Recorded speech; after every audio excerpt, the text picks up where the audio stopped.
आज के मेहमान। इस कार्यक्रम में आज आपको सुनवा रहे हैं लेखक, निर्देशक और कास्टिंग डायरेक्टर रोहन मापुस्कर से यूनुस खान की बातचीत। विविध भारती के स्टूडियो में इस वक्त हमारे साथ हैं रोहन मापुस्कर। बहुत बहुत स्वागत रोहन आपका। सर आपका शुक्रगुजार हूँ और विविध भारती का शुक्रगुजार हूँ कि आपने इस उम्र में मुझे बुलाया यहाँ पर। मैं उसमें एक्चुअली थोड़ा भावुक भी हो गया हूँ, सच बोलने जाऊँ तो आपका आभारी हूँ मैं। जैसे ही आप विविध भारती में आए, हमने आपको लाइब्रेरी दिखाई, डिस्क लाइब्रेरी दिखाई जहाँ सारे रिकॉर्ड्स का संग्रह है, और टेप लाइब्रेरी दिखाई, और आप बहुत चाव से वो सब देखते रहे। क्या कुछ याद आ रहा था जहन में, क्या चल रहा था? नहीं सर, हमारी बातों बातों में मैंने एक बात बोल दी थी आपको कि एक होता है बचपन जो हमने गुजारा है, हाँ, और एक था बचपन आज जो मैंने गुजारा है। तो वाह ऐसे वाह। मुझे लगा कि आज सच में वो जो बचपन में देखता आया हूँ या सुनता आया हूँ, आज मैंने वो एक्सप्लोर किया। ऐसे लगा, ये नहीं बोल रहा हूँ कि पूरा एक्सप्लोर किया, लेकिन हमने चीज़ें देखी हुई बचपन में। हालांकि उस वक्त हमें हाथ लगाना नहीं देते थे, ना टिप्स को ना प्लेयर्स को, तो एटलीस्ट दूर से देखते आते थे। आज आपने मुझे उसे टच करा के आपने मुझे उसका मजा ही कुछ अलग दे दिया। क्या बात है। देखिए, विविध भारती प्योर नॉस्टैल्जिया है। बिल्कुल। और आप जानते हैं कि 1957 से हमारा सफर चला आ रहा है। आपने एक बहुत खूबसूरत बात कही है कि एक बचपन जो मैंने जिया और एक बचपन जो मैंने आज जिया। तो उस बचपन की तरफ चलते हैं जो बचपन आपने सचमुच में पहले जिया था। बिल्कुल सर। वो मुझे पता है कि आप कोंकण में श्रीवर्धन के रहने वाले हैं। बिल्कुल। श्रीवर्धन चलते हैं और वहाँ की बातें करते हैं। अरे सर, श्रीवर्धन बहुत खूबसूरत है जी। आई होप आपने देखा हो। बिल्कुल। और श्रीवर्धन की यादें कैसे बोलूँ। श्रीवर्धन खाली श्रीवर्धन नहीं, हाँ, हर एक की पूरे गांव की बात कर रहा हूँ, या खास करके मैं कोंकण से, इसलिए मैं कोंकण की बात कर रहा हूँ। बिल्कुल। तो मुझे लग रहा है कोंकण देखा नहीं जाता, कोंकण जिया जाता है, ऐसे मेरा मानना है। वाह वाह। क्योंकि कोंकण में इतने प्यारे लोग हैं सर कि उनमें एक बचपना अभी भी है। आप अभी भी जाओ या पहले अगर किसी ज़माने में गए हो तो वो इनोसेंस, वो बचपना अभी भी काफ़ी लोगों के अंदर वैसे के वैसा ही है। 2 दिन पहले ही गांव से आया हूँ, तो 2 दिन पहले का श्रीवर्धन, और मैंने बचपन में मतलब 2006 में गांव छोड़ दिया था। छोड़ा मतलब लाइफ के कुछ मुकाम पे जो आते हैं जहाँ पर अपने जिंदगी को आपको बढ़ावा देना होता है, तो वहाँ पे मैंने 2006 में श्रीवर्धन छोड़ा था। तो वहाँ का श्रीवर्धन और अभी के श्रीवर्धन में फर्क कुछ नहीं है, बस इतना ही है, जो हरा भरा फॉरेस्ट था वो अभी कंक्रीट का फॉरेस्ट हो गया, इतना ही फर्क है। वैसे देखा जाए तो श्रीवर्धन बदला नहीं है, वहाँ के इंसान बदले नहीं है। सर मेरा बचपन, मेरी जॉइंट फैमिली थी। हमारा एक छोटा सा सबसे पहला राशन का दुकान था, राशन के साथ साथ हमने एक जॉइंट मेडिकल का शॉप खोला, इट्स कॉल्ड मापुस्कर ब्रदर्स, उनका नाम था। तो मापुस्कर ब्रदर्स एंड स्टोर, ऐसे नाम से हमारे चाचा, मेरे दादा, मेरे पापा ये दुकान चलाते थे। फिर एक और भाई, जब उसने फार्मेसी का कोर्स किया तो उसने उसका एक मेडिकल खोला। तो गांव में सबसे फेमस मेडिकल जो था वो मापुस्कर मेडिकल था। उसका जिक्र मैंने मेरी पहली फिल्म में किया है, शायद हमारी बातों में वो कहीं आ जाए। जी जी। सो बचपन देखे जाए तो सर, जॉइंट फैमिली की वजह से क्या होता था कि काफ़ी लोग हमारे यहाँ पे रहने आते थे। मेरी 6 चाचियाँ थी, 6 चाचा थे, फिर मेरे पापा, फिर मेरी 3 बुआएं। तो ये सब लोग छुट्टियों में कोंकण आते थे, ये सब लोग छुट्टियों में घर में आते थे। कोंकण का व्यक्ति गर्मियों की छुट्टियां कहीं और नहीं बिता सकता, वो गांव वापस लौटता है। नहीं, उसका सर रीजन है, क्योंकि कोंकण में एक बहुत बड़ा रीजन है आम के लिए। पूरी दुनिया आम के लिए मुंबई आती है, यहाँ से अभी एक्सपोर्ट होना शुरू हुआ है जी। सो आम के लिए हो, या छोटा और एक फल है जिसे हम मराठी में करवंद बोलते हैं, हाँ। या जाम्बुड़। हाँ। तो ये सब के लिए आपको कोंकण आना पड़ता है, और कोंकण में आने से भी ना, घर पे लाके खाना और आपको जंगलों में जाके खाना, उसमें जो एक मजा है ना, इसके लिए आपको कोंकण अप्रैल मई महीने में आपको आना ही पड़ता है, और लोग आते थे। तो मेरा बचपन हमेशा उन लोगों में गुजरा है जो लोग छुट्टियों के लिए शहरों से गांव में आते थे। तो उनकी सोच, हमारी सोच, उनके कपड़े, हमारे कपड़े, इनमें इतना फर्क होता था कि इस फर्क में ही पता चलता था कि हम गांव में ही अच्छे हैं। क्योंकि जिस तरह वो कपड़े पहनते थे, कपड़े क्या मैं बोला हूँ कि वो जिस तरह के चप्पल पहनते थे या शूज पहनते थे, फर्क पता चलता था कि यार ये शहर से आया हुआ बंदा है। तो एक ख्वाहिश थी कि हमें भी शहर में जाके आगे पढ़ना चाहिए, शहर में जाके हमें आगे की जिंदगी गुजारनी चाहिए, जो कि अभी मैं गुजार रहा हूँ। लेकिन वो रूट्स जो मैंने जहन में तभी बचपन में रखे थे, अगर मैं गांव से शहर आया तो गांव को नहीं भूलूंगा, क्योंकि मैं अभी भी गांव के लिए हर त्योहार में जाता हूँ। छुट्टी अगर मुझे लंबी मिलती है तो गांव में जाता हूँ, क्योंकि मैं गांव के रूट्स नहीं छोड़ना चाह रहा हूँ, क्योंकि गांव ने बहुत कुछ दिया है। क्या मतलब मैं इतना बोलूंगा कि गांव ने जीना सिखाया। क्योंकि मेरे चाचा, सबसे बड़े चाचा, जिनका नाम था सदानंद मापुस्कर, उन्होंने मुझे एक चीज लाइफ में बचपन में बोली थी कि पैसे हाली के कम कमा, नो प्रॉब्लम, लेकिन आसपास के इंसान इतने कमा कि गुडविल अपना इतना होना कि पैसे कभी याद ही ना आए। वाह वाह। और मैंने ये चीज हमेशा जहन में रखी है कि लोग कमाते हैं, पैसे तो आते जाते रहेंगे। पैसा किस लिए? अगर आपको कुछ खरीद के लेना है तो ही पैसे की आपको जरूरत पड़ती है, इंसान खरीदे नहीं जाते। बिल्कुल। तो ये चीज अभी की नहीं बात कर रहा हूँ, मैं पहले की बात कर रहा हूँ। रिश्ते कमाए जाते हैं, रिश्ते पैसे कमाए नहीं जाते हैं, कमाए बिल्कुल। जाते हैं तो ना? वो नहीं कमाए जाते ना। तो बिल्कुल। मुझे चाचा ने इतना बुलाया था, रिश्ते कमाते हैं, लोग कमाते हैं, गुडविल अपने आप बढ़ता जाएगा। तो ऐसा बचपन गया है। तो बचपन में काफी सारे मजे किए, कुएं में कूदे हैं, नदियों में गए, समुद्र तो 360 समुद्र है, क्योंकि मेरा जो बिल्कुल। गांव है उसके आगे कुछ रोड ही नहीं है, पूरा गांव समुद्र से भरा पड़ा हुआ है। तो आप 360 आप कहीं पे भी जाओ तो समुद्र ही समुद्र दिखेगा। तो समुद्र में तैरे, पहाड़ों में चढ़े, तो वो सब चीजें ना मुंबई आने के बाद काफी सारी चीजें मिस करता हूँ। लेकिन समुद्र में जाता हूँ, समुद्र मतलब यहाँ पर जूह चौपाटी हो या गोराई हो, तो मैं जाता रहता हूँ। लेकिन जो मिट्टी की स्मेल मुझे कोंकण में आती है ना, वो थोड़ी सी यहाँ पे कम महसूस होती है मुझे। बचपन अलग अलग तरह से गुजरा हुआ है। मेरी माँ है वो कोल्हापुर से है, तो मेरा आधा बचपन कोल्हापुर में गुजरा है। मेरी मौसी है वो कोंकण एक और बेल्ट में, रत्नागिरी से पहले एक छोटा सा विलेज है संगमेश्वर, वहां पे गुजरा है। तो अलग अलग जगह पे मेरी छुट्टियां गई हुई है। लेकिन पूरा बचपन जो मेरा खुद का बचपन है वो मेरा पूरा का पूरा श्रीवर्धन में गुजरा हुआ है। क्या बात है, बहुत ही प्यारी यादें आपने हमारे साथ बांटी। और मुझे ये महसूस हो रहा था कि ये जो यादें हैं, ये यादें किसी एक गाने के जरिए बातचीत को आगे बढ़ा सकती हैं। अरे वाह। तो अगर इन यादों को सोचते हुए कोई गाना याद आ रहा है तो मैं बताऊं आपको कि जब आप ये सब बोल रहे थे तो मुझे याद आया किशोर कुमार का गाना एक ऐसे गगन के तले, बिल्कुल है ना? बिल्कुल। बिल्कुल जो आप पूरा डिस्क्रिप्शन दे रहे थे वो बिल्कुल मुझे लगता है कि इस गाने के जरिए बातचीत को आगे बढ़ाते हैं। बिल्कुल सर, वो गाना मुझे अभी भी याद है।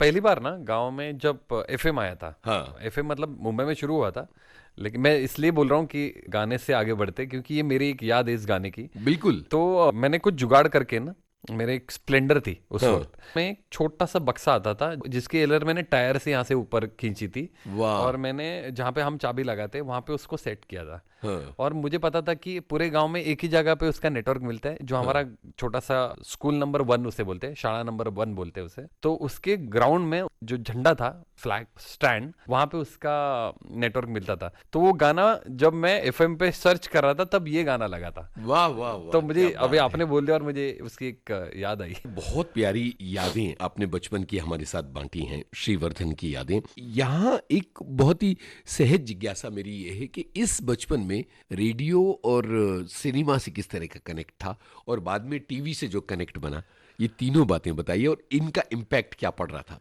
सर तीनों अलग अलग इम्पैक्ट है मेरे लाइफ में। तब जमाने में हमारे यहाँ पर एफएम तो दूर दूर की बात है, तब बिल्कुल। एफएम थे ही नहीं। और टीवी भी एक जगह पे था हमारे यहाँ पर, 2 जगह पे था। एक हमारे रिलेटिव है शांताराम मापुस्कर, और दूसरे थे जिनको बेसिकली बापू करडे बोला जाता था। और उनके घर में ही 2 जगह पर, क्योंकि बापूजी जो थे वो नगर सेवक रह चुके हैं गाँव के। सो उसके वजह से उनके यहाँ पे आने वाले लोग, न्यूज़ क्या चल रही है, कहाँ पे क्या हो रहा है, इसके लिए उनके पास होता था। शांताराम जी है वो मुंबई से काफ़ी बार अपने बिजनेस के लिए कुछ लाते थे, तो उनके पास एक टीवी था। सो पहले टेप की बात बताऊं तो मैं, टेप हमारे यहाँ पे तब से था क्योंकि टीवी नहीं थे, तो न्यूज़ जो भी चलते थे हमेशा टेप रिकॉर्ड पर ही चलते थे। तो रेडियो, बेसिकली रेडियो पर चलते थे। और रेडियो में क्या होता था हमेशा कि एक तो सुबह सुबह की भावगीत, भक्ति गीत, वहां से शुरू होती थी जिंदगी। श्रीवर्धन में अभी भी आप जाओ तो, मैं जानबूझ के श्रीवर्धन नहीं कर रहा हूँ, इट्स अ फैक्ट, क्योंकि मेरी जिंदगी वहां से जी। तो अभी भी अगर जाओ आप तो आपको, अभी रेडियो कम हुए लेकिन अभी भी भावगीत, भक्ति गीत आपको चलते सुनाई देते हैं। अभी भी आपको मंदिरों में घंटे वैसे ही बजना दिखते हैं। तो सेम चीज जो मैंने देखी है अभी भी वैसी है। बस टेप रिकॉर्डर जाके आपको अगर देखने में मिले तो अभी बस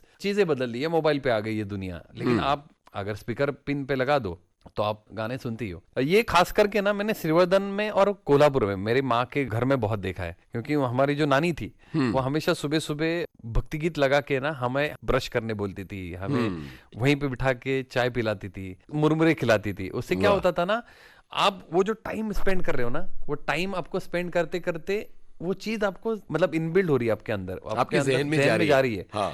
अभी भी मैं मेरी बच्ची को अगर बोल दूं कि मैं अभी तुझे टीवी पे लाके के देता हूं, तो उसका ज्यादा टाइम तो यूट्यूब पे रील्स में देखने में जा रहा है। हाँ। लेकिन जो हमने जिया है ना, मैं कोशिश कर रहा हूं कि उसको भी सिखाऊं, क्योंकि महाभारत हो, रामायण हो, उस वक्त की बातें कर रहा हूं।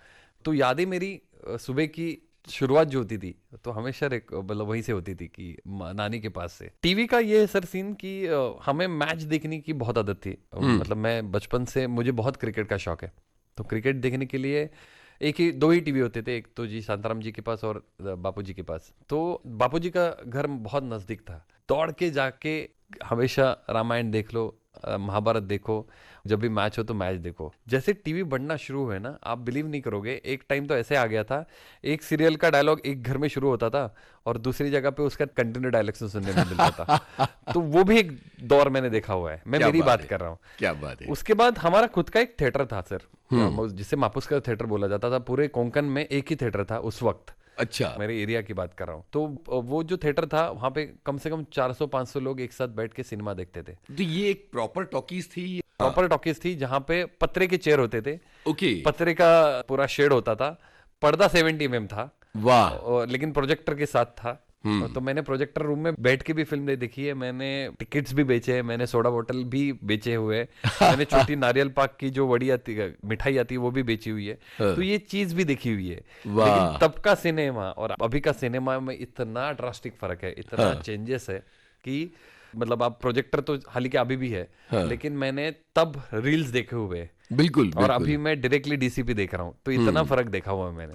क्या बात है, क्या बात है। देखिए कितने सारे बदलाव, मतलब जिस थिएटर की आप बात कर रहे हैं वो पूरा माहौल, वो चलते हुए पंखे और वो इंटरवल और वो समोसों की गंध और वो सारी चीजें याद आ रही हैं। मजेदार चीज ये भी है कि काफी बार ना अच्छी अच्छी फिल्में आती थी, जैसे प्यासा आई थी उस वक्त, फिर आनंद आई थी। जैसी रेडियो में या टीवी में बातें होती थी ये बहुत बड़ी फिल्म हिट हो गई है, तो गांव में भीड़ हो जाती थी। तो जैसे ही भीड़ होती थी ना, तो हम लोगों के यहाँ पे चेयर जैसे खत्म होते थे, हम लोग सब भाग के घर आते थे, एरिया में आते थे, जिनके पास भी पत्रे के चेयर है या टेबल है हम उठा के लेके आते थे थिएटर में, क्योंकि लोग देखना पसंद करते थे। और मैंने वो भी देखा हुआ है सर, आप बिलीव नहीं करोगे, जब बारिश होती थी तो बारिश में घुटनों तक पानी में लोग बैठ के सिनेमा देख रहे, ये जुनून है। वाह। और शायद वही जुनून आज मुझे सिनेमा की तरफ विविध भारती तक लेके आया है। सिनेमा तो है ही, विविध भारती तक लेके आया है। क्या क्योंकि क्या ये जो जर्नी है ना, ये वही मैं बोल रहा हूँ सर, शुरुआत जहां से हमने की कि ये जर्नी सबके नसीब में नहीं है, क्योंकि मैंने देखा हुआ थिएटर और उसकी बातें आज मैं विविध भारती भी कर रहा हूँ, लोगों तक ये जाने वाली चीज है। यस, ये एक्चुअली आप लोगों के लिए भी थैंक यू सर, क्योंकि ये चीजें बहुत जरूरी है लोगों तक पहुंचनी। बिल्कुल। और देखिए इत्तेफाक है कि इस वक्त हमारी बात पूरे कोंकण के इलाके में, न केवल श्रीवर्धन बल्कि वो पूरा जो कोंकण का बेल्ट है वहां लोग रेडियो पर सुन रहे होंगे, और कितने सारे लोगों की यही स्मृतियां होंगी जो आप दोहरा रहे हैं। तो ये कहीं ना कहीं लोगों की जिंदगियों पर असर डालने वाली बात है, अपनी पुरानी बातों को दोहराने की। सिनेमा का सपना परिवार में कैसे पल रहा था, क्योंकि मुझे पता है कि आपके भाई पहले आए।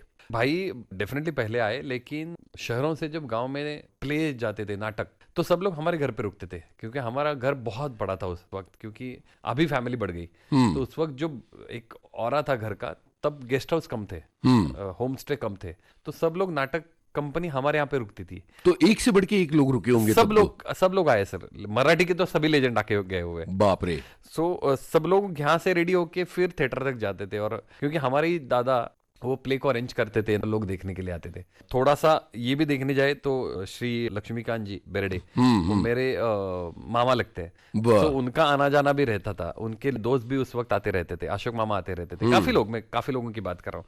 सो थिएटर जो हमारे अनंत विनायक जी मापुस्कर उनका नाम थे, जिनको भाई मापुस्कर नाम से जाना जाता था, तो उनके नेफ्यू है बेसिकली राजेश जी मापुस्कर, जो पहली बार मुंबई आके उन्होंने इंडस्ट्री में करियर शुरू किया था।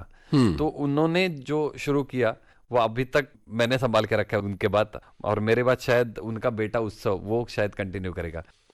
आपका कोई इस लाइन में है, इसका मतलब दूसरे ने आना है, ये बात कभी नहीं होती। उसकी आपको इतनी आदत होनी चाहिए, आपके अंदर हर चीज इतनी बुनी हुई चाहिए कि इस लाइन में आपको क्यों आना है। बिल्कुल। मतलब ये नहीं बोलो कि इंडस्ट्री की बात, डॉक्टर करना है आपको, पुलिस करना है, लेकिन आपको क्या मन कह रहा है, किस लिए आपको आना है, क्या आप कहना चाह रहे हो, तभी ये चीजें कंटिन्यू होती है, नहीं तो फिर कंटिन्यू होने का मतलब नहीं है। तो मेरे भाई जो थे राजेश जी मापुस्कर, उन्होंने शुरुआत की थी।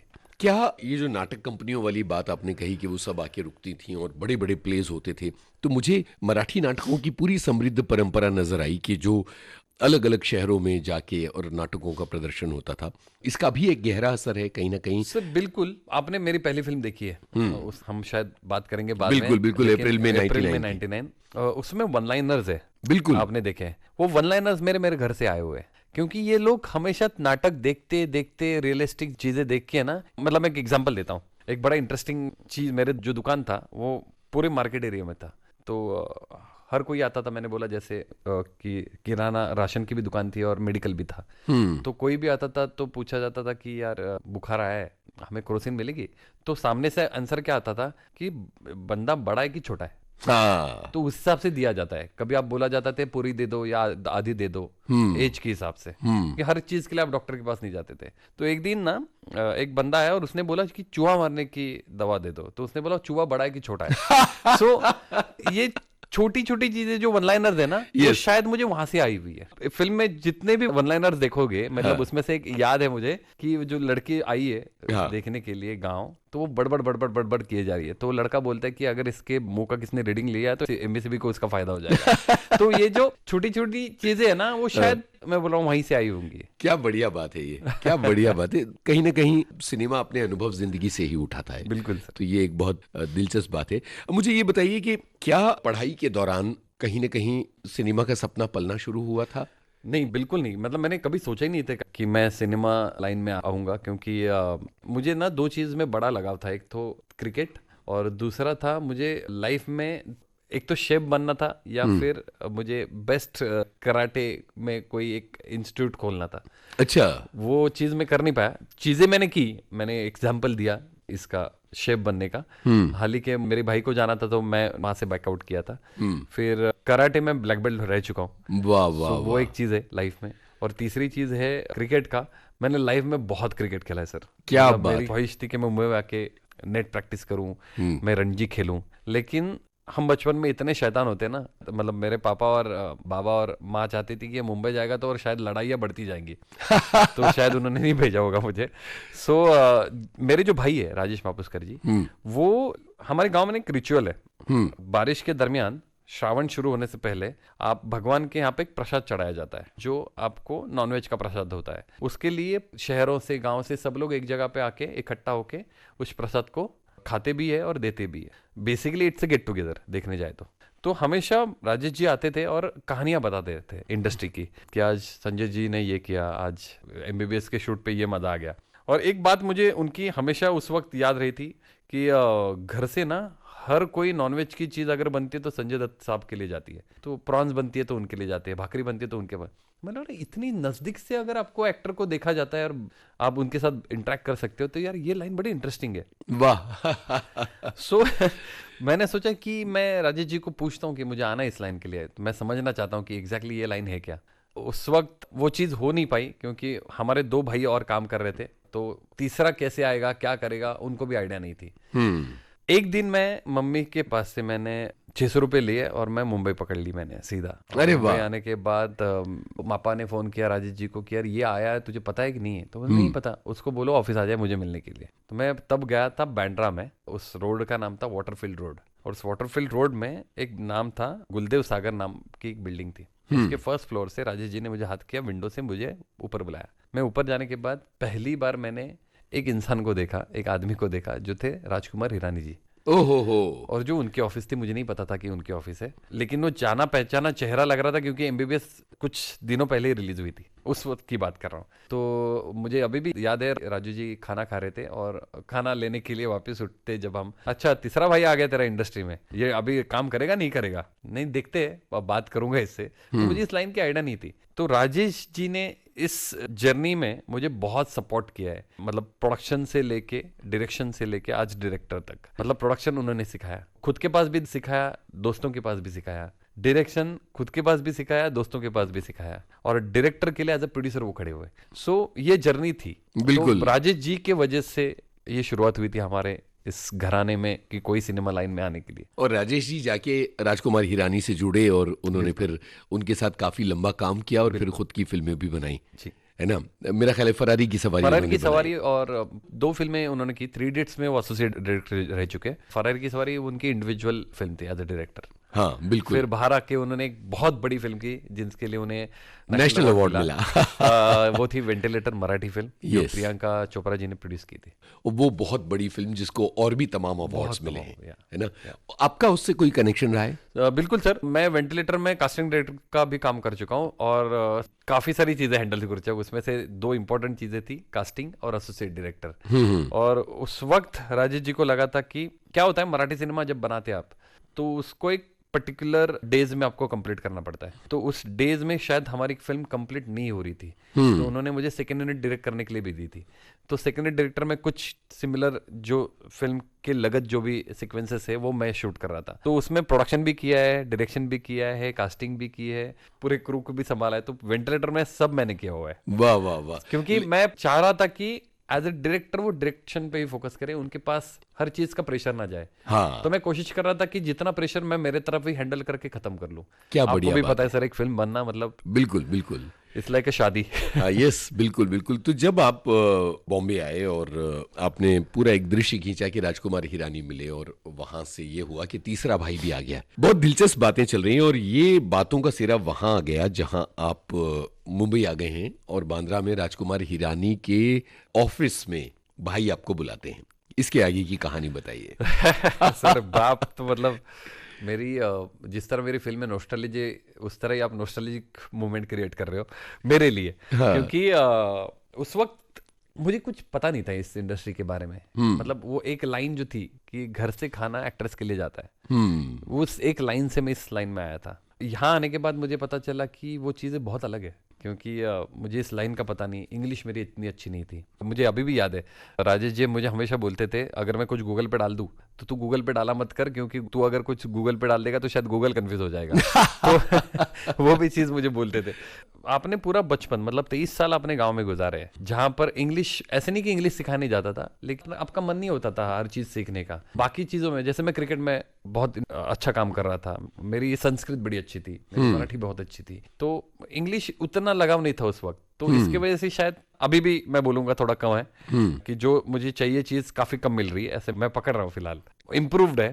तो लगेरो के टाइम पे क्या हुआ, नॉट लगे रहो, एमबीबीएस के बाद राजेश जी 2 एल्बम कर रहे थे। चलो ये भी बात इंटरेस्टिंग है। चंदा की डोली नाम का सोनू जी का एक एल्बम बड़ा फेमस था, बहुत मशहूर जी, जो राजेश जी ने प्रोड्यूस भी किया था, और उसमें से 2 सॉन्ग उन्होंने डायरेक्ट किए थे। उसमें से एक गाना था चंदा की डोली में परियों की, वो एक गाना था। फिर एक था रफ्ता रफ्ता नजर, और तीसरा मेडले वर्जन था चंदा की डोली के गाने का। तो उसमें से 2 रफ्ता रफ्ता और मेडले उन्होंने डायरेक्ट किया था। तो उस गानों का प्रोडक्शन जब चल रहा था तब उन्होंने मुझे इन्वॉल्व किया था कि किस तरह प्रोडक्शन होता है, कैसे प्रॉप्स इकट्ठा किए जाते हैं, कहाँ से कॉस्ट्यूम्स डिजाइन बनते हैं। तो हर चीज वहां से मुझे उन्होंने सिखाना शुरू किया था। फिर उस गाने का एडिट जो था वो हमेशा हमारे ऑफिस में हुआ करता था, जिसे रामेश्वर भगत जी एडिट करते थे। तो रामेश्वर जी से मुझे एडिट का पता चला कि एडिट कैसे होता है। फिर एक दिन इंडियन आइडल 2 जब बन रहा था, तो राजेश जी के ही एक असिस्टेंट रह चुके हैं अमेय दहीबावकर, जो अभी सोडा फिल्म के ओनर है, एड एजेंसी बहुत बड़ी, उसके ओनर है। तो उनके पास मैं as a production assistant join किया मैंने। और उस वक्त मुझे पता चला कि प्रोडक्शन बाहर कैसे होता है। घर में आप कंफर्टेबल होते हो, आपको संभालने के लिए कोई होता है, लेकिन आप जब बाहर काम करते हो तो आपको संभालने के लिए बाहर का कोई इंसान नहीं है। यस, आपका बॉस होता है जो आपको समझ के लेता है, आपको सिखाता है। जैसे अमेय जो थे, अमेय को राजेश जी ने सिखाया था। तो अमेय शायद वही एक बात होगी कि अगर मेरी कहीं गलतियां होती थी तो हमें मुझे संभाल के लेते थे और मुझे समझाते थे कि ये चीज ऐसी नहीं होती, ऐसी होती है। इंडियन आइडल 2 मेरा पहला independent production as a production assistant काम था। फिर उन्हीं के साथ मैंने 2 एड्स किए थे। उसके बाद राजेश जी ने लगे रहो, जब उसकी राइटिंग प्रोसेस खत्म हुई तब मुझे उन्होंने पूछा कि आप असिस्टेंट डायरेक्शन टीम में आना पसंद करोगे। मैंने बोला यार मजा आएगा, क्योंकि प्रोडक्शन तो मुझे समझ में आया था कि कैसे होता है। तो मैंने एज ए असिस्टेंट डायरेक्टर पहली फिल्म ज्वाइन की थी लगे रहो मुन्ना भाई, जो कि राजू सर की फिल्म थी, जो मैंने, इतनी बड़ी फिल्म और इतना अच्छा प्रोडक्शन हाउस। बिल्कुल। और विनोद सर थे उसके प्रोड्यूसर और राजू सर उसके डायरेक्टर थे। तो लगे रहो मुन्ना भाई मैंने ज्वाइन की एज ए असिस्टेंट डायरेक्टर, वो मेरी पहली फिल्म थी। तो लगे रहो उसके बाद ये एक और इंटरेस्टिंग बात है, लगे रहो का पल पल गाना आप जो बोल रहे हो, वो गाना का शूट बचा था और मेरा लास्ट ईयर का एग्जाम उसी वक्त आया था। ओह तो उस 3 दिन के शूट के लिए मैं नहीं था, वो लोग गोवा गए थे और मैं मेरे पेपर के लिए फिर से गांव गया था। तो गांव जाने के बाद मैंने 1 साल का गैप लिया था उस वक्त, क्योंकि मेरे जो चाचा का इंट्रोड्यूस किया रहा सदानंद मापुस्कर, उनकी तबीयत बहुत उस वक्त खराब रहती थी। तो उन्होंने मुझे एक कसम दी थी, जब तक मैं श्रीवर्धन में हूँ तो श्रीवर्धन नहीं छोड़ेगा। ओह तो 1 साल इंडस्ट्री में फिर से ब्रेक आ गया, तो मैं 1 साल फिर से श्रीवर्धन में गुजारे और उस 1 साल में फिर मैंने कराटे का एग्जाम पास किया था। अच्छा फिर एक दिन मेनका नागराजन जो असिस्टेंट रह चुकी है अगेन राजेश मापुस्कर जी की, उन्होंने मुझे फोन किया कि 3 Idiots नाम की एक फिल्म बन रही है और मैं एज अ असिस्टेंट के लिए कोई देख रही हूँ ऑडिशन के लिए, अगर तुझे इंटरेस्ट है तो मुंबई आ जा। और उस वक्त चाचा गुजर गए थे और पापा को कन्विंस करके वापस मैं मुंबई आता, और इसलिए कन्विंस करना ज्यादा नहीं पड़ा क्योंकि किसी ने उनको बोला था दुकान में आके कि तेरा बेटे का नाम मैंने लगेरू मुन्ना भाई की लिस्ट में देखा एज असिस्टेंट डायरेक्टर। वाह वाह वाह। तो उस वक्त आके उन्होंने मुझे बोला कि ठीक है तू जा मुंबई। फिर मैंने 3 Idiots ज्वाइन की थी एज ए कास्टिंग असिस्टेंट करके। तो कास्टिंग आपके लिए नया काम नहीं था? बिल्कुल नया था सर, क्योंकि मेनका भी पहली बार कर रही थी। हालांकि उसने एक फिल्म थी खोसला का घोसला, उसके लिए उसने काफी छोटे टाइम के लिए कास्टिंग की थी, लेकिन ये फुल फ्लेज कास्टिंग मेनका पहली बार कर रही थी। तो इंटरेस्टिंग वो भी बात है उस वक्त, मतलब वो आपने एक रोड पकड़ लिया, उस रोड के कितने टन आने ये आपको पता नहीं होता। तो 3 Idiots के टाइम पर राजू सर की एक आदत है, वो हमेशा एक एड बनाते हैं कि टीम जब आप बिल्टअप करते हो तो आपकी टीम आपकी फिल्म पर कैसे काम करेगी, उसके प्लस माइनसेस कैसे है, इसके लिए एक छोटी छोटी चीजें करते हैं। जैसे उसमें से एक एड थी योगीराज ऑयल की, और उसमें भी संजय दत्त साहब थे। तो योगीराज के टाइम पर सबको मेनका मुझे राजू सर ने बोला कि आप फिलहाल 3 Idiots के ऑडिशन आप रोक दो, लगे रहो ये एड्स के कुछ ऑडिशन करने, तो आप लोग इस तरफ आ जाओ और साथ साथ में प्रोडक्शन के पर्सपेक्टिव से हमें कुछ लोकेशंस भी ढूंढने। तो मेनका ऑडिशन पे लग गई। मुझे राजेश जी भी इन्वॉल्व थे, तो राजेश जी ने मुझे बोला कि आज तू लोकेशन हंट के लिए जा। ओके। तो मैं गया ठाना, तो उस वक्त ऑफिस थी उनकी बांद्रा में। ठाना से लेके दादर, दादर से बांद्रा, ये आपको जर्नी कंप्लीट करनी है। और जो प्रोड्यूसर थे योगीराज ऑयल के, वो बेसिकली ठाना में ही रहते थे। योगीराज ऑयल नहीं, गोवा पान मसाला। तो वो रेकी करके मैं वहां से ठाना से निकला दादर, दादर से मैं आया बांद्रा, और आते वक्त दादर से बांद्रा तक 80 साल के उम्र के एक इंसान मिले। उनकी बहुत बड़ी चोटी थी, बॉल्ड था, और वो ट्रेन में धोती पहन के बैठे हुए थे। सुबह सुबह का टाइम था, क्योंकि मैं गया था सुबह 6:30-7 बजे। रेकी करके मैं जब आया तब तक वो सनराइज आना शुरू हुई थी। तो वो सनराइज उनके मुंह पे आई थी, और उस वक्त मैंने डिजिटल कैमरा होता था, तो उसके मैंने एक फोटो ली, और इतनी खूबसूरत फोटो आई कि मैंने एक के अलावा 3-4 फोटो ले ली। ओके। और उतरते वक्त मैंने उनको कन्विंस किया कि दादा आपकी फोटो बहुत खूबसूरत आई है, आप आपका नंबर दीजिए, मैं आपको मेल कर देता हूँ या आपको मैं भेज देता हूँ। उस वक्त BBM था, व्हाट्सएप शुरू नहीं हुआ था। तो वो डर गए, उन्होंने कहा कि नहीं बेटा मेरा तो मैंने मेरा नंबर उनको लिख के दे दिया कि अगर आपको चाहिए होंगे आप मुझे कॉल कीजिएगा, मैं आपको दे दूंगा। मैं आ गया वापस ऑफिस आने के बाद राजू सर सभी ऑडिशन देख रहे थे जो मेनका ने शूट किए थे। उसके बाद मेरा टर्न था, क्योंकि मुझे सभी लोकेशंस के फोटो दिखाने थे, और प्रोडक्शन की आदत तो लग चुकी थी, तो मैं दिखाने गया। सब मैंने देखने के बाद सबको लोकेशंस अच्छे लगे। फिर राजीव जी को मैंने बोला, कल तुम लोग बात कर रहे थे कास्टिंग को लेके कि उस एड में एक मटके बनाने वाला एक इंसान है जिसकी उम्र 80 के आसपास होगी, और जिस तरह उसका ब्रीफ आप लोगों की बातें चल रही, तो मैंने सुना था, तो एक रेफरेंस फोटो मैंने लिया है, तो आप देख लो आपको कैसे लग रहा है। तो राजू सर ने देखा और देखते ही बोल दिया कि और कोई नहीं चाहिए, मुझे यही बंदा चाहिए। अरे बाप रे।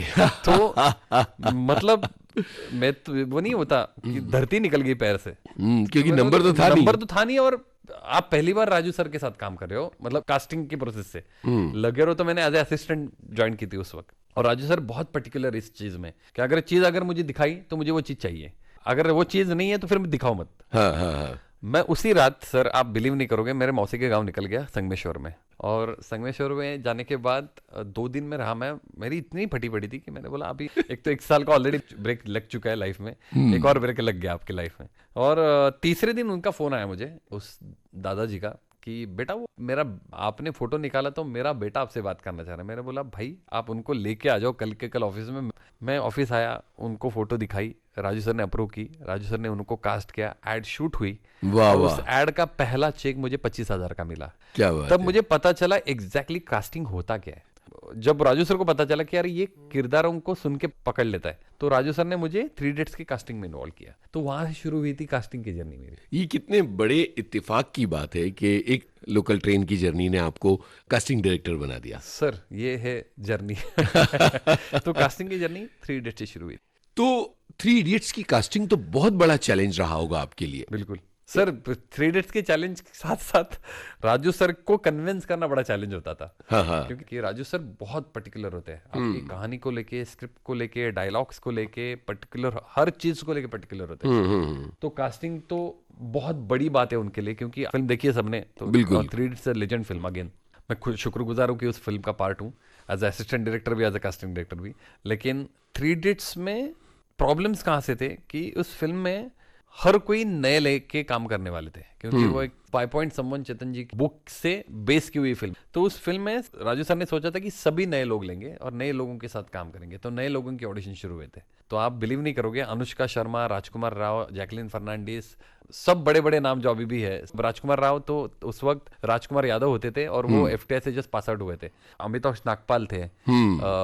काफी सारे लोग उस वक्त ऑडिशन के लिए आके गए थे। कास्टिंग एक पॉइंट के बाद खत्म भी हुई थी और कुछ लोग फाइनल भी हुए थे, बस पैसों की बात करना बाकी थी। लेकिन कहानी जब आमिर सर ने सुनी, आमिर सर लव्ड इट, तो आमिर सर ने कहा कि यार मैं इस फिल्म का पार्ट बनना चाह रहा हूँ। फिर राजू और फरहान का रोल कौन प्ले करेगा, फिर हम लोगों ने फिर रिकास्टिंग शुरू की विद अ नेम कि इस फिल्म में नाम कौन आ सकते हैं। फिर बाकायदा सर, आप बिलीव नहीं करोगे, इसलिए मैंने बोला कि राजू सर पर्टिकुलर होते हैं हर चीज में। शर्मन सर का भी ऑडिशन हुआ है, माधवन सर का भी ऑडिशन हुआ है, आमिर सर का ऑडिशन नहीं हुआ है, लेकिन आमिर सर की रीडिंग हुई है कि किस तरह रैंचो बात करेंगे, और फिर जाके वो फिल्म के साथ जुड़ना शुरू हुए थे। तो मैं पर्टिकुलर क्यों बोल रहा हूँ कि हर फिल्म में मुझे लग रहा है कि कास्टिंग करनी है, किरदार लाने हैं, तो बाकायदा आप एक्टर को कास्ट करने से अच्छा है आप कैरेक्टर को कास्ट करो, क्योंकि हमेशा आपके कैरेक्टर लोग देखने आते हैं। क्या बात है, ये मेरा मानना है। और 3 इडियट्स में तो बहुत जिंदा किरदार हैं, बाकी सारी चीजें, अच्युत पोद्दार का किरदार, बिल्कुल, अतुल तिवारी जी का किरदार, बिल्कुल। इस अतुल जी की तो एक कहानी है। अच्छा। अतुल जी उस वक्त कास्टिंग रह चुका था, हम बैंगलोर में शूट कर रहे थे और काफी सारे लोग हमने कास्ट किए थे। किसी का डेट का इश्यू हुआ, क्योंकि इतने बड़े शेड्यूल में डेट आगे पीछे हो रही थी, तो लास्ट मोमेंट में जो हमने कास्ट किया था एक्टर, वो कैंसिल हुआ था। तो राजू सर के दोस्त थे अतुल जी, तो उन्होंने बोला कि अतुल जी को मैं कॉल करता हूँ और पूछते कि वो फ्री है क्या।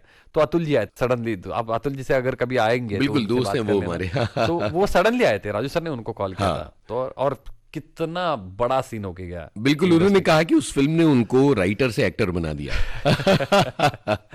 तो बहुत कमाल की चीजें हैं। 3 इडियट से जुड़ी और कोई दिलचस्प याद हो तो वो भी बांटिए। सर दिलचस्प चीजें तो बहुत है, इंसिडेंट्स भी बहुत है, लेकिन एक ही चीज बोलूंगा कि 3 इडियट्स एक ऐसी फिल्म रह चुकी है सबके लाइफ में, मतलब प्रोडक्शन से लेके कास्ट एंड क्रू तक या डायरेक्शन टीम से सबकी, कि हर कोई बंदा आज इंडस्ट्री में अच्छे नाम पे काम कर रहा है। बिल्कुल बिल्कुल। क्योंकि विनय वाइकुल थे उसके चीफ असिस्टेंट डायरेक्टर, वो एक बहुत बड़े डायरेक्टर बन चुके हैं। लक्ष्मी प्रिया देवी वो भी असिस्टेंट डायरेक्टर रह चुकी है, वो भी उनकी एक बड़ी फिल्म अभी बिल्कुल हिट हुई है, आसामी फिल्म उन्होंने बनाई है। मेनका नागराजन थी, वो खुद इंडिपेंडेंट प्रोड्यूसर बन चुकी है। राजेश जी तो नेशनल अवार्ड विनर बन चुके हैं। मैं मेरी पहली फिल्म डायरेक्ट कर चुका हूँ।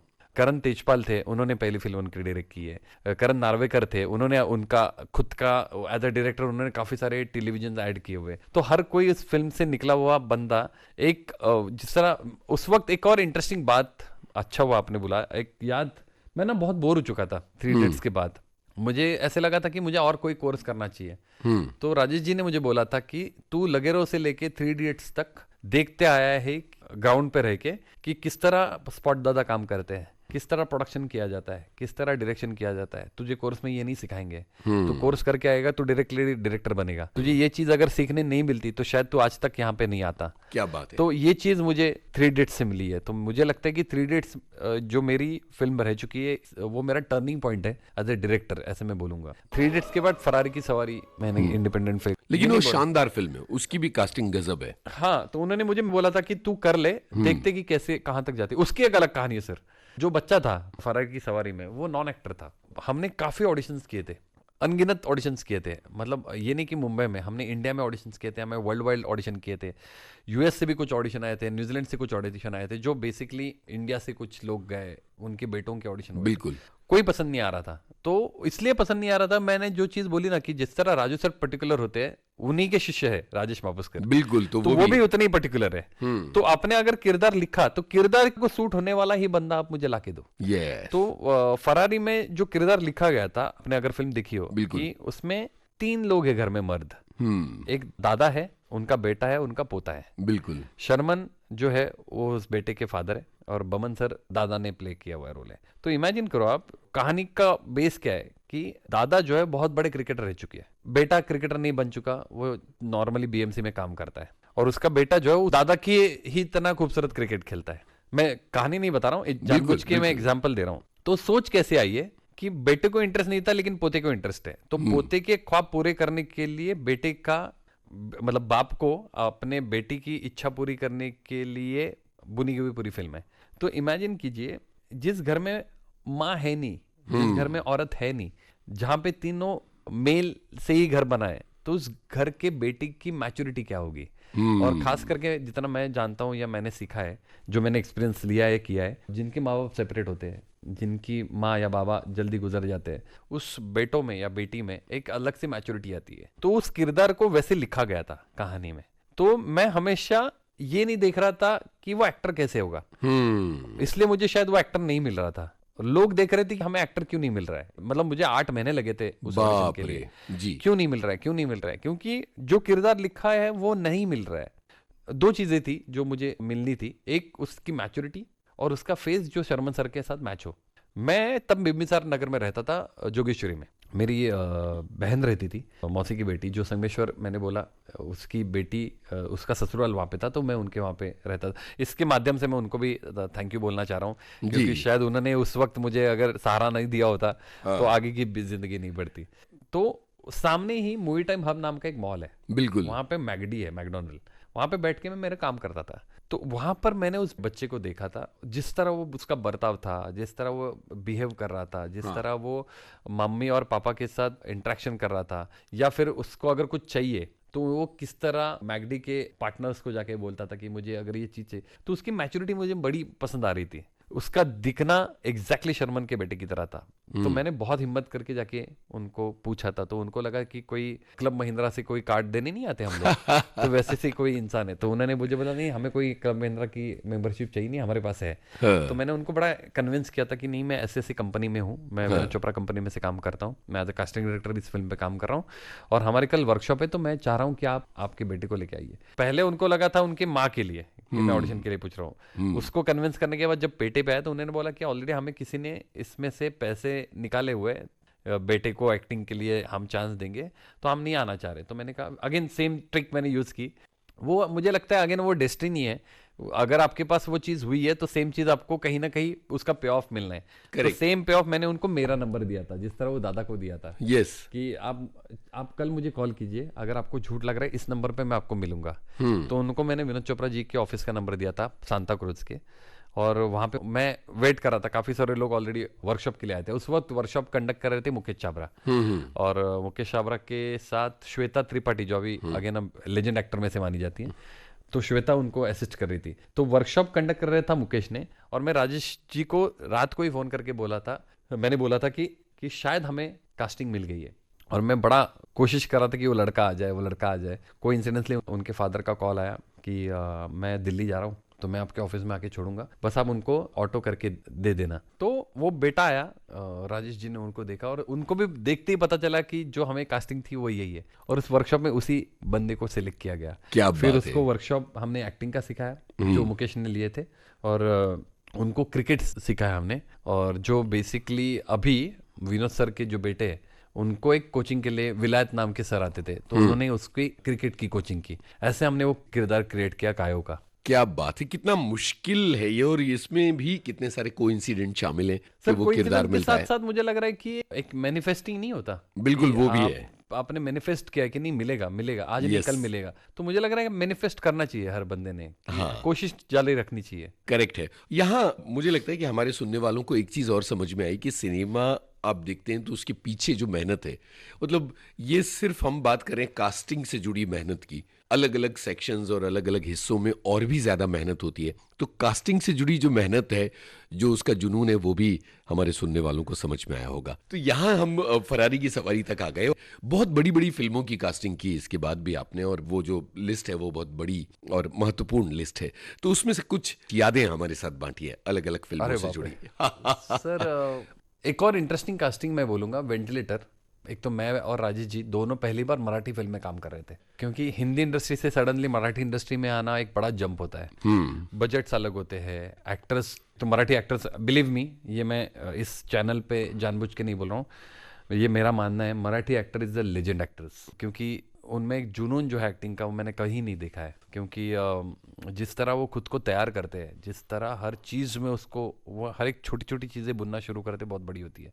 तो मराठी के लिए मतलब एक बड़ा जम था। तो उसकी जो राइटिंग शुरू हुई थी उसी वक्त से मैं इन्वॉल्व हुआ था। मैंने राजेश जी को ही बोला था हम उल्टा करते हैं, हम हमेशा कास्टिंग फिल्म खत्म होने के बाद करते हैं, मुझे लगता है हम लिखते लिखते ही कास्टिंग करना शुरू करते हैं। राजेश जी ने वो माना भी, वो चीज़ मानी भी, और उसमें 116 एक्टर थे सर, और सभी लेजेंड एक्टर रह चुके मराठी के, जिन्होंने ऑडिशन दे के बाकायदा उस फिल्म के में एंटर किया था। सो ये एक वेंटिलेटर की याद है जो मुझे लगता है कि बहुत बड़ी अचीवमेंट होती है किसी भी कास्टिंग डायरेक्टर और डायरेक्टर को, कि इतने बड़े बड़े एक्टर है। उसमें सतीश अड़ेकर साहब है, और Satish ji is a legend director actor रह चुके हैं मराठी बिल्कुल, के। बिल्कुल। महानिर्वाण नाम का उनका एक बहुत बड़ा प्ले है, नाटक है, जो अलग अलग जगह पे अलग अलग हिट होके आया हुआ है। तो सतीश जी है, अच्युत जी है, उषा जी है, उषा नाडकर्णी जी है, बिल्कुल। सो बड़े बड़े एक्टर, दीपक शिर्के साहब है, आशुतोष गोवारिकर साहब है, सो वो सब है, और उन्होंने इस फिल्म को एक साथ इकट्ठा किया, तभी जाके एक अच्छी फिल्म बनी। और मुझे लगता है कि उस वजह से,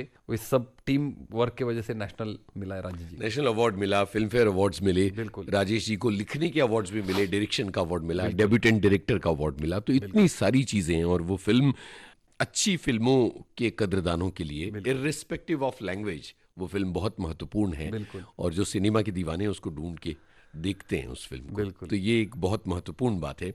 आपने बीच में नाटक का जिक्र किया, और मुझे ना एक सूत्र मिल गया आपसे आगे की बात करने का, और वो है कि आपने एक नाटक प्रोड्यूस किया है। जी सर, कनुप्रिया नाम का नाटक मैंने प्रोड्यूस किया था, धर्मवीर भारती का लिखा हुआ, भारती जी का लिखा हुआ। वो भी एक रीजन है उसका भी। मैं बड़ा प्रेज करता हूँ नाटक करने वाले लोगों को, बहुत प्रेज करता हूँ। मुझे बड़ा पसंद आता है कि किस तरह ये क्रिएट करते हैं अपने किरदार को, और किस तरह लोगों में हर दिन परफॉर्म करना उसी सुर में, उसी टोन में। अगर आप ऐसा नहीं कि जैसे अभी हम बात कर रहे हैं, मुझे अभी खांसी आई, मैं एक पॉइंट पे भूल भी सकता हूँ, बिल्कुल। तो नाटक में तो 100 चीजें होती है, तो वो चीज आपको पकड़ के आपके किरदार को आगे लेके जाना है। तो ये बहुत बड़ी बात है अपने आप में। और आपको लाइव देख रहे लोग, आप 1000-2000 लोगों के बीच में खड़े हो और आप उनको एंटरटेन कर रहे हो, ये बहुत बड़ी बात है। तो मैं बड़ा प्रेज करता हूँ नाटक को और सभी एक्टर्स को। तो कनुप्रिया जब मैंने सुना, उसका डायरेक्शन किया है, डायरेक्टर है मिताली जोशी, जो बेसिकली मिताली देशमुख अभी जोशी, और मिताली जी ने उस नाटक को डायरेक्ट किया था। और दोस्ती दोस्ती में उन्होंने मुझे बोला था मैं नाटक कर रही हूँ, तो मैं प्रोड्यूसर ढूंढ रही हूँ। तो मैंने बोला चल मैं करता हूँ प्रोड्यूस। तो मतलब मैंने जानबूझ के नहीं, मतलब सुना भी नहीं था, मैंने मस्ती मस्ती में बोला था। तो उसने बोला अरे पहले सुन तो ले। मैंने बोला नहीं कर रही तो तू अच्छी कर रही होगी। फिर एक दिन मैं बैठ के मैंने बोला यार प्रोड्यूस कर रहा हूँ तो सुन तो लेता हूँ। तो उन्होंने मुझे कनुप्रिया सुनाया तो बड़ा पसंद आया, क्योंकि कनुप्रिया लिखा गया था एक राधा की कहानी, एक डिवोटी की कहानी, बिल्कुल। और उसने इंटरप्रेट किया था अगर राधा अभी होती तो अभी राधा कैसे बात करती। इसलिए मैं बड़ा इंटरेस्टेड रहा उस नाटक में, और मैंने बोला मैं करता हूँ प्रोड्यूस। तो हमने उसके, ये नहीं बोलूंगा कि काफी सारे शो किए, लेकिन लिमिटेड शो किए, लेकिन उस नाटक को काफी नवाजा गया उस टाइम पे। क्या बात है। और दिलचस्प है कि आपने हिंदी की एक कृति को उठाया, धर्मवीर भारती की कृति, और ये बड़ा मजेदार था। तो जाहिर है कि नाटक की बात आई तो मुझे लगा इसका भी जिक्र होना चाहिए। नहीं सर, नाटक, आई लव नाटक, और मुझे पर्सनली ऐसे लगता है कि मैं शायद आने वाले दिनों में भी एक नाटक प्रोड्यूस करूं। हाँ। कोशिश है, क्योंकि मेरे एक दोस्त है, जिक्र कर ही देता हूं सर जी, बहुत बहुत सुंदर राइटर है, अमितोष नागपाल। एक्टर भी है, और अमितोष नाटक डायरेक्ट भी करते हैं, लिखते भी है, एक्टर है खुद, प्रोड्यूस भी करते हैं। तो मुझे लगता है अगेन अमितोष अपने आप में एक इंस्टीट्यूट है, ऐसे मुझे हमेशा लगता है। बिल्कुल। तो अमितोष का एक नाटक बहुत फेमस है, उसका नाम है महानगर के जुगनू, और मैं चाह रहा हूँ उस नाटक को मराठी में इंटरप्रेट करूँ, उस नाटक को मराठी में प्रोड्यूस करूँ। तो हम उस पर बातें भी कर रहे हैं, हम उस पर अभी लिखना भी शुरू कर रहे हैं। सो एक मुकाम पे हूँ मैं उस नाटक के। बहुत बढ़िया है। तो नाटक की तरफ भी कदम आपके एक और है सर। अब मुझे लगता है कि ये जगह है जहां हम अप्रैल में 99 की बात करते हैं, क्योंकि कास्टिंग की और आपके डायरेक्शन सीखने की और वो पूरी जर्नी हो गई है। तो निर्देशन का ख्वाब कहाँ से शुरू हुआ, और फिर यही बनाना है, ये बीज कहाँ से आया? सर, 3 इडियट्स और फरारी ये 2 बड़ी फिल्में मेरे लाइफ में, जिन्होंने मुझे डायरेक्शन सिखाया, हाँ, जिन्होंने मुझे एक्टर को डायरेक्ट करना सिखाया। और एक और बीच में मैं एक फिल्म कर रहा था चिट्ठिया नाम से, जो डायरेक्ट करने वाली थी तनुजा चंद्रा जी और प्रोड्यूस कर रहे थे विनोद चोपड़ा सर। ओके। वो फिल्म उस वक्त बनी नहीं, लेकिन उस कास्टिंग की प्रोसेस में मैंने तनुजा सी से वो सीखा एक्टर को कैसे डायरेक्ट करते हैं। क्या होता है, आप डायरेक्शन करते हो, आप डायरेक्ट भी करते हो, लेकिन काफी बार आपको एक्टर, अगर आप एक्टर वीक है, या वीक मतलब वीक नहीं बोलूंगा, लेकिन आपको प्लस माइनस पता चलते हैं। और मेरी ये बड़ी प्रॉब्लम है सर कि मुझे अगर एक्टर समझ में आता है ना तो मैं बहुत कम काम करता हूँ उसके साथ, क्योंकि मुझे पता होता है कि वो किस तरह कहाँ पे पॉज लेने वाला है, वो कहाँ पे इमोशंस कैसे लाने वाला है, ये मुझे ऑलरेडी पता होता है। तो मैं बड़ा डरता हूँ उस सब चीज से। तो तनुजा जी से मैंने वो चीज ली थी, एक्टर को डायरेक्ट कैसे किया जाता है। जिस तरह तनुजा जी एक्टर को मोल्ड करती है ना, वो सर इनसेन है। मतलब उनकी एक डॉक्यूमेंट्री बड़ी शानदार बनी है, आंटी सुधा आंटी राधा, या आपने देखी हो। तो तनुजा जी इज अ, मैं बोलूंगा सर, तनुजा जी से मुझे बहुत चीजें मिली एज ए डायरेक्टर। तो वेंटिलेटर के राइटिंग के दरमियान किस तरह कहानियां लिखी जाती है मैंने देखी थी। हाल ही के 2014 में मेरी एक और फिल्म मैं करने वाला था, उस वक्त नहीं कर पाया क्योंकि उसका बजट बहुत लंबा गया था। और वेंटिलेटर के राइटिंग के प्रोसेस में मैंने एक और फिल्म लिखना शुरू की थी। इट्स एडेप्टेशन था एक मलयालम फिल्म का। वो मैं 2016 वेंटिलेटर होने के बाद 2018 में इमीडिएटली करने वाला था। 2019 में वो कहानी पूरी हुई, लॉकडाउन चल रहा गया था 2020 में, और 2020 में मुझे बेटी हुई तो मैं कोल्हापुर गया था। और कोल्हापुर में मुझे फ़ोन आता है राजेश जी का, कुछ प्रोड्यूसर आपसे मिलना चाहते हैं। तो मैं आया, मुझे अभी भी याद है, पवे में एक, अगेन लॉकडाउन की वजह से पूरा खाली था। तो मैं आया, राजेश जी बैठे थे और निखिल साने सर सामने बैठे थे। तो निखिल जी को मैं ये कहानी सुना रहा था। निखिल जी को बहुत अच्छी लगी कहानी, लेकिन उनका कहना था कि इसमें जो एक कॉन्ट्रडिक्ट सब्जेक्ट है, जो एक टाइम है, इस टाइम के लिए फिल्म शायद नहीं वर्क करेगी। तो उस वक्त मुझे उन्होंने बोला था कि क्या है और सब्जेक्ट तेरे पास, क्योंकि तू इतना लंबे से आए तो और कुछ तो सुना दे। तो मैंने मस्ती मस्ती में उनको अप्रैल में सुनाई थी कि 3 दोस्तों की कहानी है। ये थी आपके पास पहले थी कहानी थी, मैं उस पर काम कर रहा था। कहानियां तो सर अभी भी है, बिल्कुल बिल्कुल, कहानियां तो हमारे सबके पास है। यस। तो आप किस कहानी को बताना चाह रहे हो ना दूसरी तीसरी फिल्म में, ये आपको पता होता है। यस। तो उसमें से अप्रैल में थी, और मैंने डे 1 से इसका नाम अप्रैल में ही रखा था, अप्रैल में 99। तो उस वक्त मैंने डिसाइड किया था कि ये कहानी, मैंने उनको मस्ती मस्ती सुना और उनको इतनी अच्छी लगी, उन्होंने बोला कि इसको लिखना शुरू कर। तो 2020 में उसको मैंने लिखना शुरू किया था। तो 2020 से लेके 2024 तक उसका राइटिंग खत्म हो गया। इतना लंबा टाइम लगा सर, क्योंकि मैं पहली बार कर रहा था। हाँ। और पहली बार मैं नहीं चाह रहा था कि एक भी माइनस पॉइंट छोड़ू। हाँ, हाँ। हालांकि छूटे, लेकिन माइनस पॉइंट छोड़ू, क्योंकि आपने फिल्म देखी है सर। बिल्कुल। तो हर फिल्म कुछ कहना चाह रही है, हर फिल्म का शॉट, मतलब आप अगर देखो तो फिल्म के गाने भी नरेटिव है, फिल्म की स्टोरी टेलिंग कॉस्ट्यूम में भी है, स्टोरी टेलिंग प्रोडक्शन डिजाइन में भी है, और आपको विजुअली भी एक स्टोरी टेलिंग मिलती है। बिल्कुल। तो वो चीज मैंने स्क्रिप्ट में लाई थी, और मैं चाह रहा था कि अगर कोई भी फिल्म पहली बार करे या दूसरी बार करे या कभी भी फिल्म करे, तो हर चीज इतनी क्लियर होनी चाहिए, जो हमारे गुरु ने बताई है, राजेश जी ने और राजकुमार हिना ने और विनोद चोपड़ा सर ने, कि हर एक चीज में पर्टिकुलर आप नहीं होंगे तो फिर वो फिल्म बनने का मतलब नहीं है। तो हाल ही के टाइम बढ़ा गया, और उसका रीजन और थे सर, लॉकडाउन भी चल रहा था, इंडस्ट्री फिर से उभर रही थी, तो वो भी एक रीजन है। लिखने के लिए जो टाइम मुझे मिल रहा था, वो एक पॉइंट ऐसा भी आता है कि एक और इंटरेस्टिंग चीज मैं बताता हूँ कि आप कहानी लिखते हो, आप अभी उम्र के ऐसे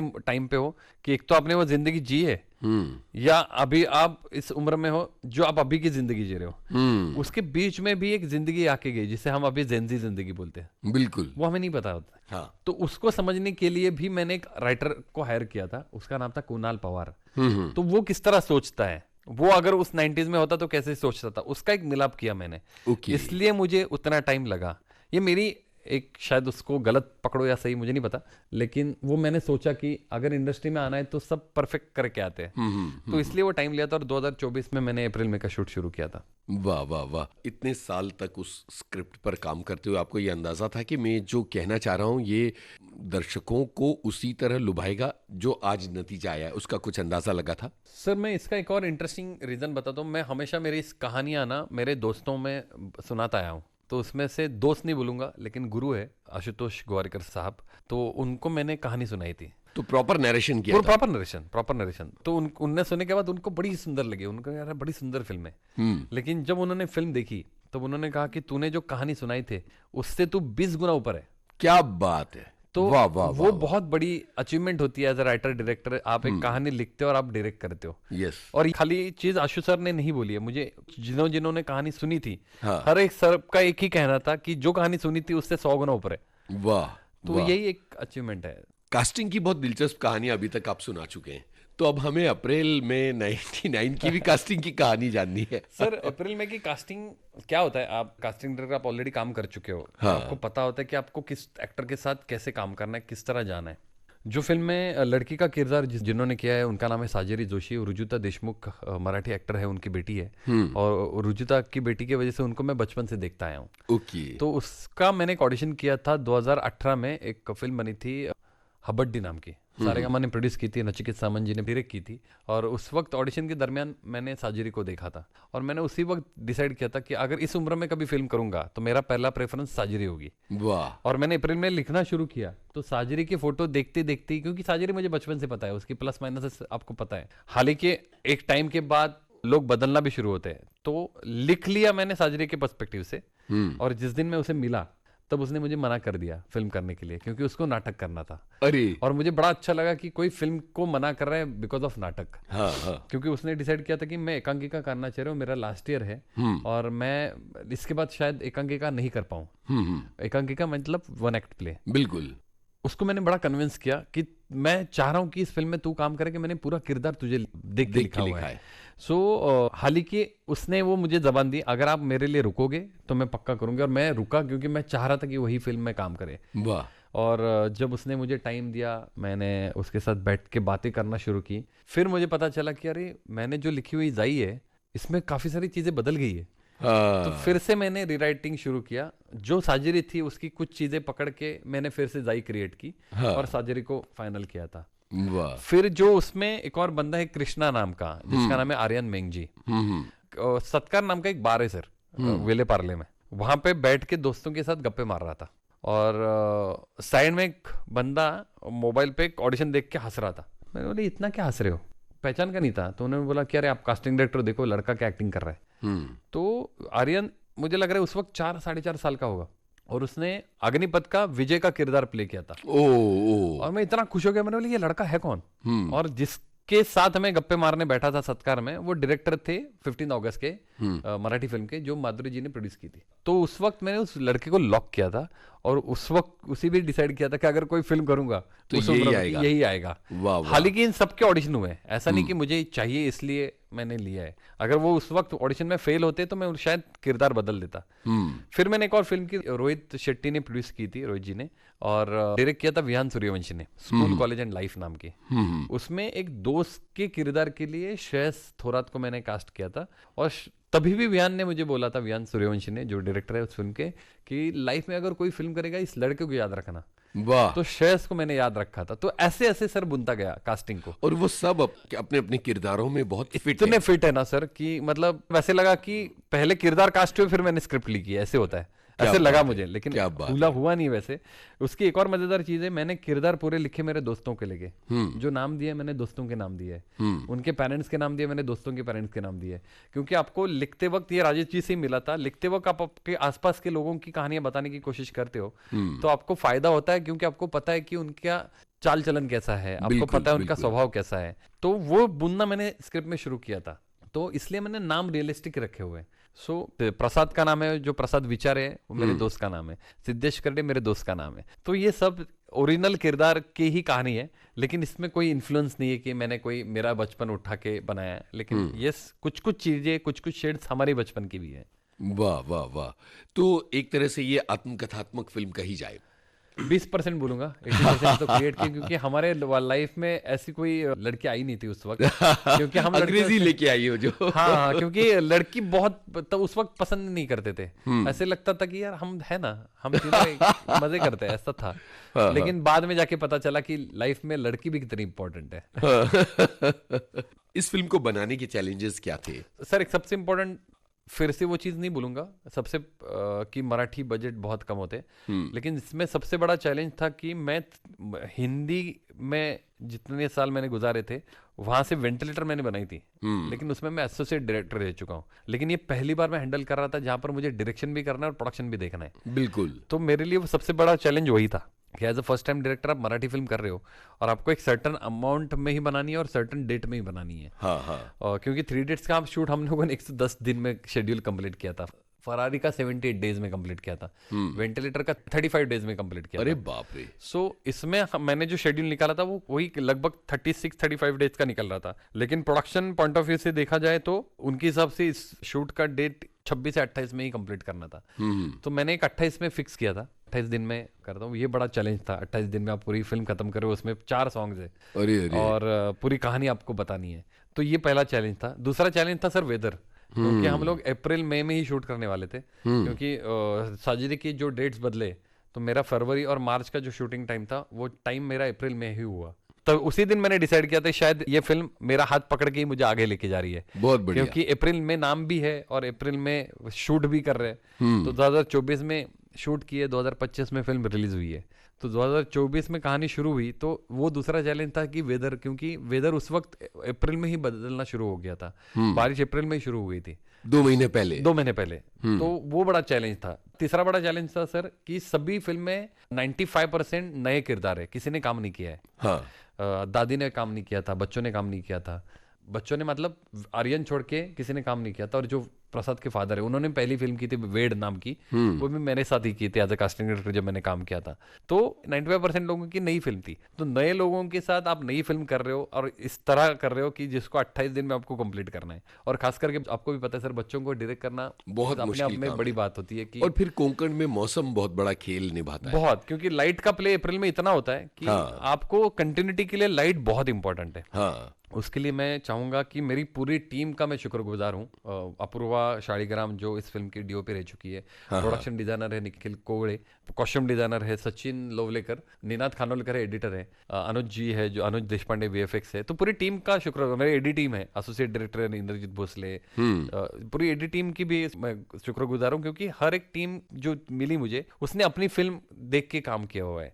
तो 28 दिन में जितने भी चैलेंजेस आए वो पूरे करने के लिए, आप बिलीव नहीं करोगे, फिल्म के लास्ट दिन जहां पर हम मनदाई नाम का गाना है फिल्म में, वो शूट कर रहे थे और मुझे पता चला कि दूसरे दिन जहां पे हम शूट कर रहे हैं वो शूट का लोकेशन बारिश की वजह से नहीं मिल रहा है। तो रात को शाम को 7 बजे मुझे न्यूज मिली, मैंने पूरा सीन रात को रीराइट किया और दूसरे दिन शूट किया, जो आपने देखा होगा जहां पर वो क्लिफ पे बैठे हुए। हाँ हाँ हाँ। वो पहले मैं कहीं और ही शूट करने वाला था। अरे अरे। तो पूरा क्या होता है, आपने एक लोकेशन देखी है, लोकेशन के हिसाब से आपने पूरा सीन लिखा हुआ है। हाँ। तो उसको मुझे रीराइट करना पड़ा। तो चैलेंजेस इस फिल्म में बहुत आए। मुझे एंड तक चैलेंज आए कि आपको इस ऑडियंस से शायद जो भी सुनेंगे लोगों तक पहुंचे, शायद आने वाले डायरेक्टर को या कोई और डायरेक्ट कर चुका है लेकिन जिसकी फिल्म रिलीज नहीं हुई है उसके लिए शायद इसका हेल्प हो।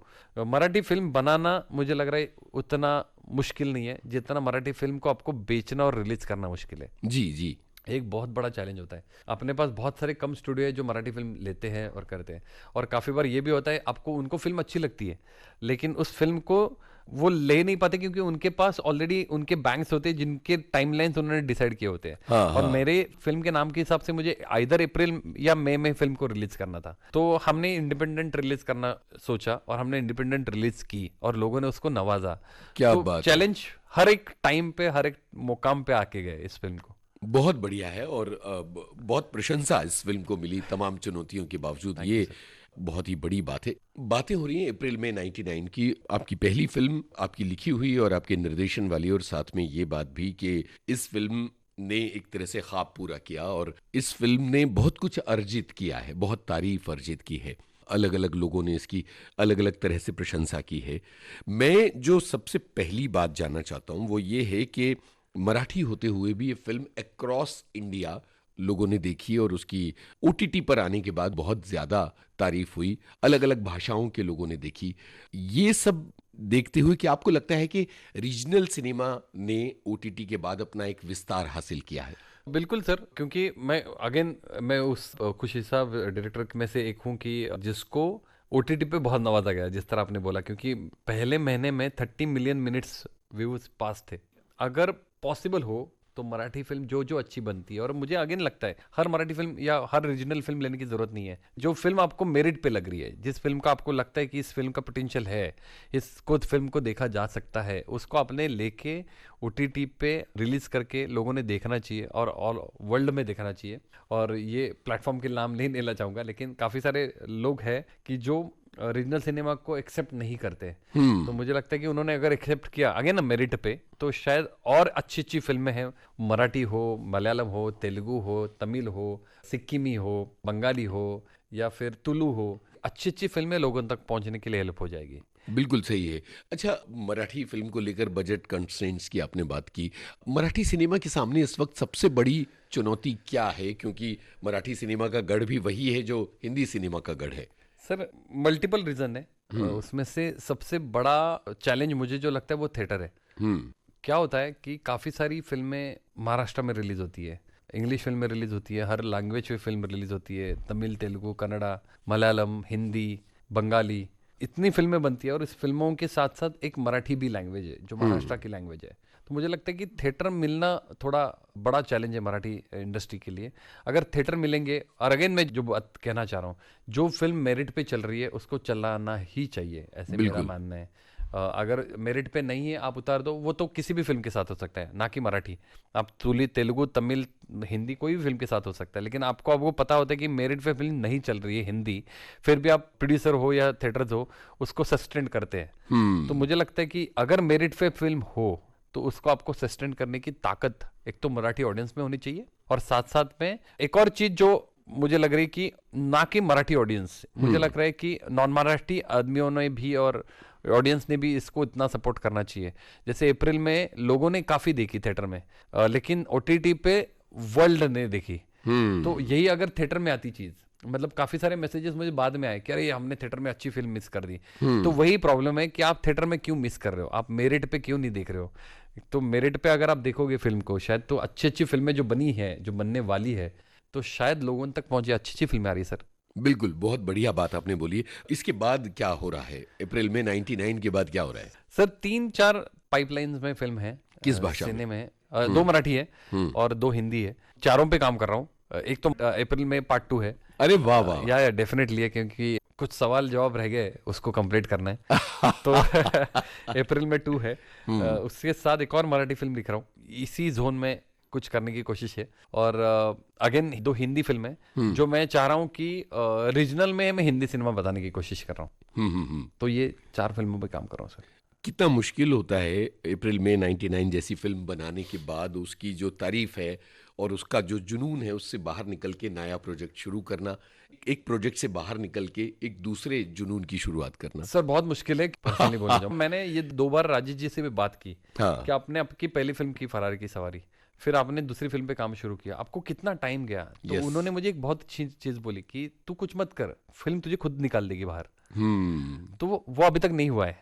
आहिस्ते आहिस्ते शुरुआत हुई है, लेकिन अभी तक नहीं निकला हूँ। तो मुझे नहीं लगता वो सब चीजें निकलनी है। लेकिन मैं ना रोड ट्रिप सर बहुत करता हूँ। वो इसलिए करता हूँ कि रोड ट्रिप में बहुत कहानियां मुझे मिलती भी है, और मैं सोच भी सकता हूँ कि मुझे सीन में किस तरह जाना है, क्या करना है। तो ड्राइव में आप अकेले होते हो, तो इसलिए आप आपके साथ रहते हो। तो मुझे लगता है कि बाथरूम और ड्राइविंग, ये 2 चीजें ऐसी है जहां पर आपको बहुत चीजें सूझती है, ऐसे मुझे। करेक्ट है। फिल्मों के अलावा जिंदगी में और किन चीजों की जगह है? फैमिली बहुत इंपॉर्टेंट है सर। फैमिली और दोस्त, मेरे लाइफ में बिना दोस्त फैमिली के मैं रह नहीं पाऊंगा। क्योंकि मैं मानता हूं कि फैमिली बहुत इंपॉर्टेंट है आपको सहलाने के लिए और समझने के लिए, और दोस्त बहुत जरूरी है आपको आगे लेके जाने के लिए। तो 2 चीजें जो लाइफ में मैं इनके साथ बहुत वक्त बीतता है। सर मैं ट्रैवलर हूँ, मुझे बड़ा मजा आता है ट्रैवलिंग करने के लिए, और मैं ड्राइव करके जाता हूँ। मैं फ्लाइट और ट्रेन का कम इस्तेमाल करता हूँ। खास करके मैं कार से ही कहीं पे जाने की कोशिश करता हूँ, क्योंकि मेरा हमेशा कहना है कि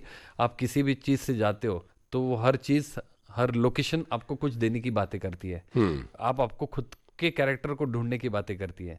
आप सोचो ना, आप यहाँ से अगर केरला गए हो तो आने जाने वाली कितनी चीजें जो खूबसूरत होती है वो आपको फ्लाइट से कैसे दिखेगी? नहीं दिखेंगी। तो मैं हर चीज वैसे ढूंढना पसंद करता हूँ, या मैं लोगों से बात करता हूँ उसमें से कुछ चीजें मैं लेता हूँ। सुबह की बात है, जब हम मिले, आपके एक कलीग की पहचान करके दी, जिस तरह वो बात कर रहे थे, मुझे वो इनोसेंस बड़ा अच्छा लगता है। तो मुझे लोगों में कैरेक्टर ढूंढना बड़ा पसंद आता है, और मुझे ऐसा लगता है कि वही चीजें मुझे खुद को बनाती है। तो ये चीजें पसंद है सर। बहुत सही है। अब मुझे ये बताइए कि जब ये फिल्म बन गई थी अप्रैल में 99 और राजेश जी ने उसको देखा, जब वो क्या रिएक्शन था? अरे बाप रे, हालांकि बहुत बड़ी बात बोली थी उन्होंने, लेकिन मेरे लिए ऐसा था कि वैसा नहीं होना चाहिए। उन्होंने बोला था कि मेरे से भी बेटर फिल्म बनाई तूने। वाह वाह वाह। लेकिन ये एक बड़े भाई से आना, एक बड़े डायरेक्टर से आना, नेशनल अवार्ड विनर डायरेक्टर से आना, और एक अच्छे इंसान से आना, ये अपने आप में एक बहुत बड़ी बात होती है। तो राजेश जी ने बड़ी प्रशंसा की। वो अभी भी बोलते हैं कि यार क्या फिल्म बनाई है तूने। और मतलब इसलिए कि वो फिल्म ना, ये नहीं कि बच्चों की फिल्म है, ये वो कहानी बड़ों की है। बिल्कुल। किरदार खाली बच्चे हैं, तो वो फिल्म आपको अपनी यादों में लेके जाती ही जाती है। हाँ। तो आप किसी उम्र के पड़ाव से चल रहे हो तो आपको उस एरा में लेके ही जाती है ऑटोमेटिक। और किन लोगों की प्रशंसा मिली है, किन बड़े लोगों की? सर विनोद सर ने फोन किया था, क्योंकि फिल्म नहीं देखी अब तक उन्होंने। हाँ। लेकिन उन्होंने ट्रेलर देखा, और ट्रेलर में एक लाइन है मोर मोर करके मोर मतलब पक्षी की बात कर रहा हूँ। हाँ हाँ। तो वो एक डायलॉग है जहां पर वो बोलते हैं कि अरे मोर का स्पेलिंग MORE मोर नहीं होता बे, पिकॉक होता है पिकॉक। तो वो लाइन को लेके विनोद सर ने बकायदा वीडियो कॉल किया कि ये किसने लिखा। मैंने बोला सर मैंने। तो उन्होंने बड़ी तारीफ की, आशुतोष सर ने बड़ी तारीफ की, अविनाश गौरीकर सर ने बड़ी तारीफ की, बहुत बड़े बड़े लोगों ने इसकी तारीफ की है सर। परिवार का क्या रिएक्शन था? परिवार के दो ही रिएक्शन है सर। जब मैं कास्टिंग करता था तो काफी लेट होता था आने के लिए। हाँ। क्योंकि तब ऑडिशन टेप पे चलते थे, आपको अगर याद है। तो अभी जाके डिजिटल हुआ है।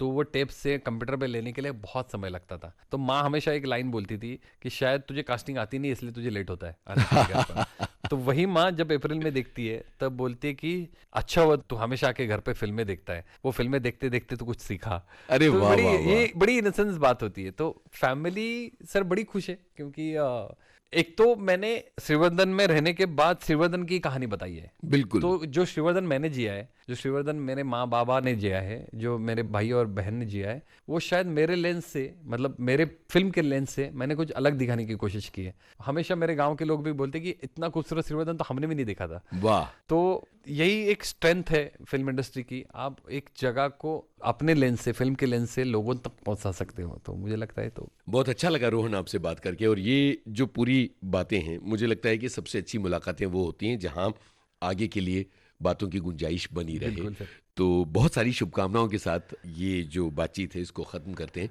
लेकिन चलने से पहले उन तमाम लोगों से जो अलग अलग अंदरूनी इलाकों में हैं और जिनके भीतर ख्वाब पल रहे हैं अपनी बात कहने के और कुछ नया करने के, उनसे आप क्या कहना चाहेंगे? सर मैं इतना ही कहना चाहूँगा, डटे रहो, भिड़ते रहो। और मुझे लग रहा है कि जो ख्वाब उन्होंने जिए उनको पूरी करने की क्षमता उन्हें भगवान दे।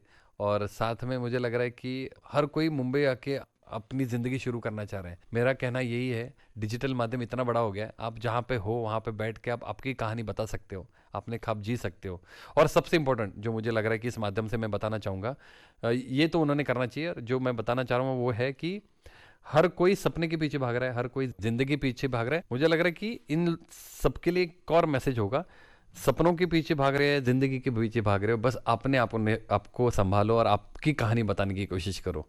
किसी के लिए मत काम करो, अपने लिए काम करो, क्योंकि सपने भी हमारे लिए काम कर रहे हैं, जिंदगी भी हमारे लिए काम कर रही है। तो आप रहो, बस इतना ही कहना चाहूंगा। बहुत बहुत शुक्रिया रोहन, विविध भारती में आने के लिए और इतनी दिलचस्प बातें करने के लिए। Thank you ji, thank you so much. और विविध भारती की और आपकी बहुत सारे आभारी हूँ मैं। शुक्रिया।